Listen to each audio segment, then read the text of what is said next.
UP में चर्चित cup syrup कांड तो आपने सुना ही होगा। एक और कार्रवाई हो गई है। लखनऊ के आदर्श कारागार जेल में तैनात महेंद्र सिंह को आज गिरफ्तार किया गया है। सिपाही के पद पर तैनात था और गिरफ्तार क्यों किया गया? जब शुभम जायसवाल के बैंक अकाउंट्स की जब जांच की जा रही थी एसटीएफ के द्वारा और तमाम एजेंसियों के द्वारा, तो उसमें पाया गया कि उसका जो लेन देन है वो महेंद्र सिंह की पत्नी के खाते से 50 लाख का अवैध लेन देन पाया गया है। और एक गाड़ी पकड़ी गई है। महेंद्र सिंह की पत्नी के नाम में जो एसयूवी पकड़ी गई है उसका नंबर है 9777। ये वही नंबर है जो पूर्व सांसद धनंजय सिंह की गाड़ी का भी नंबर है 9777। बर्खास्त सिपाही आलोक सिंह की जो गाड़ी पकड़ी गई उसका भी यही नंबर था 9777। और वो फोटोज तो आपने देखे ही होंगे। पूर्व सांसद धनंजय सिंह के साथ में आपने देखे होंगे, उसमें आलोक सिंह भी दिखाई दे रहा है, अमित सिंह टाटा भी दिखाई दे रहा है। अब ये तो जांच का विषय है, एसटीएफ लगातार जो है जांच कर रही है।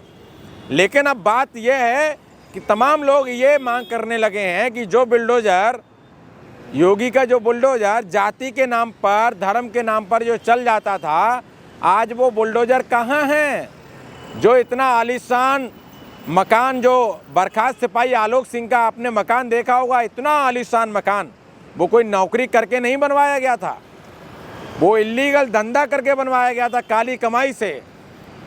अब ऐसा क्योंकि आपने देखा होगा, जैसा कि रिपोर्ट्स में अब तक सामने आया है कि 2000 करोड़ का जो उनका एक व्यापार था, लगभग 2000 करोड़ के आसपास का इतना बड़ा व्यापार इन सिपाहियों ने कर रखा है। महेंद्र सिंह जो गिरफ्तार हुआ है आज, आलोक सिंह, अमित सिंह, शुभम जायसवाल जो उसका मुख्य सरगना है, जो अभी तक फरार है, पुलिस की गिरफ्त में नहीं है। बताया जा रहा है कि वो विदेश भाग गया है।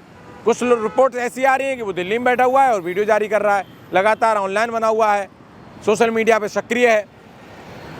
लेकिन अब बात यही आ रही है कि जो लोग ये कहते हैं कि बुलडोजर कार्रवाई ठीक है, तो फिर अब लोग ये आरोप लगाने लगे हैं योगी आदित्यनाथ पर, जो बुलडोजर लोगों के घरों पे चलता था, अपराधियों के घरों पे चलता था, तो वो बुलडोजर में क्या तेल खत्म हो गया है आज?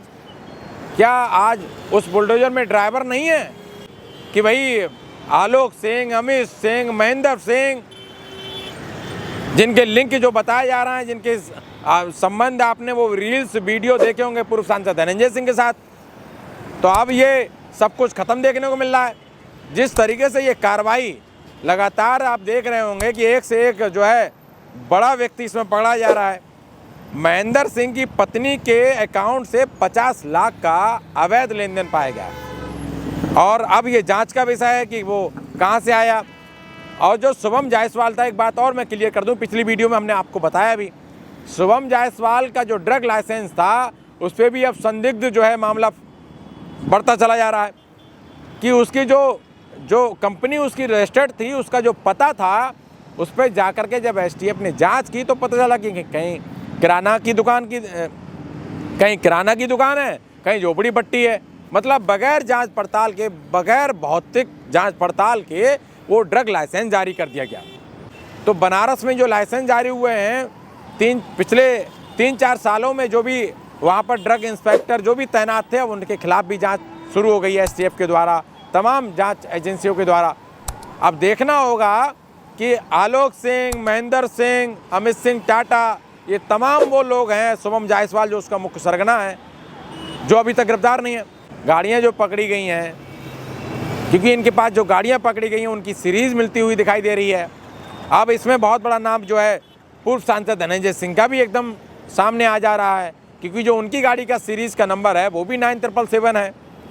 तो 9777 और लगातार आलोक सिंह, अमित सिंह, महेंद्र सिंह, ये जो नाम है ये कड़ी जुटती चली जा रही है। हालांकि अभी और गिरफ्तारियां होना बाकी है। पुलिस का कहना है, एसटीएफ का कहना है कि अभी और बहुत सारी गिरफ्तारियां होंगी जब ये कड़ी खुलती चली जाएगी। अब धनंजय सिंह को भी खलबली मच गई होगी कि उनके जो इतने करीबी लोग हैं, उनके रील्स में पाए जाते हैं, उनके साथ फ़ोटो पाए जाते हैं। तो अब देखना होगा कि आगे क्या कुछ कार्रवाई पुलिस करती है, ये योगी सरकार क्या कुछ करती है। लोग तो ये भी आरोप लगा रहे हैं कि जो बुलडोजर अब तक दलित, पिछड़े या मुसलमान के घरों पे चलता था, वो योगी के बुलडोजर में अब तेल खत्म हो गया है, वो अब इनके बुलडोजर नहीं चलेगा इनके मकानों पर। हालांकि बुलडोजर की कार्रवाई बिल्कुल ठीक नहीं है, मैं तो इसको उचित मानता नहीं हूँ। कानून है और लोकतंत्र से ही देश चलता है। तो बुलडोज़र तो बिल्कुल न्यायोचित है भी नहीं। लेकिन लोग ऐसा आरोप लगा रहे हैं कि जो बुलडोज़र नाम देख के चलता है, धर्म देख के चलता है, तो जो आलोक सिंह का जो मकान है उस पर क्यों नहीं चल रहा है। तमाम लोग ये भी कहें। तो ये जो सवाल हैं अभी तक संदिग्ध हैं और ये अभी तक इनका कहें तो अभी तक मामला जो है बढ़ता चला जा रहा है। तमाम जो कफ सिरप को लेकर के आपने देखा होगा कि किस तरीके से व्यापार कर रहे थे, बच्चों के जीवन से खिलवाड़ कर रहे थे। ये तमाम चीज़ें आप देख रहे हैं इसी उत्तर प्रदेश में। ये एक बड़ा नेटवर्क यूपी से लेकर के एमपी और तमाम भारत के अन्य राज्यों में और अंतर्राष्ट्रीय तौर पे बांग्लादेश, नेपाल, तमाम जगह पे ये जो पूरा एक इनका नेटवर्क फैला हुआ है, एक बड़ा कारोबार फैला हुआ है। हालांकि अब एसटीएफ की कार्रवाई के बाद ये इनकी एजेंसियों पर जो है सील कर दी गई, इनकी जो गोडाउन है उनको सील कर दिया गया है। तमाम कार्रवाई हो रही है एसटीएफ के द्वारा। अब देखना होगा कि आगे क्या कुछ कार्रवाई होती है, क्या कुछ सज़ा होती है। हालांकि इन लोगों ने ज़मानत याचिका भी दायर की और ज़मानत याचिका दायर करने के बाद में अब अभी तक कोई मामला कोर्ट का आया नहीं है कि खारिज हुई कि क्या हुआ। इन्होंने जब आलोक सिंह और अमित सिंह जब पकड़े गए, इन्होंने ज़मानत याचिका दायर की कोर्ट में कि उनको ज़मानत दे दी जाए।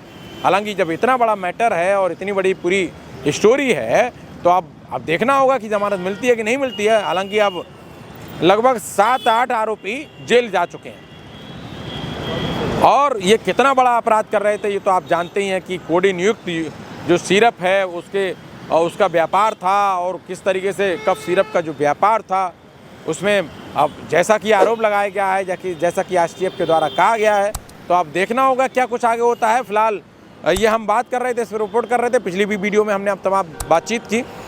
तो ये पूरी खबर पर आप क्या कुछ सोचते हैं, कमेंट बॉक्स के माध्यम से अपनी प्रतिक्रिया ज़रूर दें। बहुत शुक्रिया।